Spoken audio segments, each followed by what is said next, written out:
புராண காலத்தில் ஒரு சமயம் துர்வாச முனிவர் தனது காலை அனுஷ்டானங்களை முடித்துக்கொண்டு சிவனை தியானித்து நெற்றியில் திருநீர் அணிந்து பித்ரு லோகத்தை நோக்கி புறப்பட்டார். அவரை வழியில் கண்ட தேவர்கள் எல்லாம் வணங்கிச் சென்றார்கள்.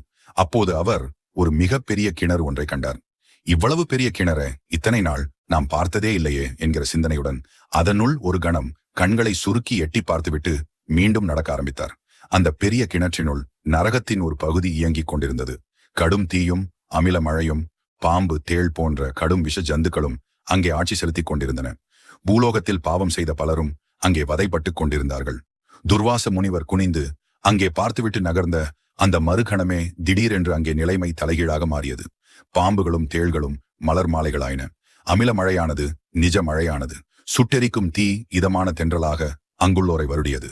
நரகம் முழுக்க இனிய நறுமணம் வீசியது. அங்கே இருந்த பாவம் செய்த ஆத்மாக்கள் எல்லாம் மகிழ்ச்சி அடைந்தன. நரகத்தை காவல் செய்த கிங்கரர்கள்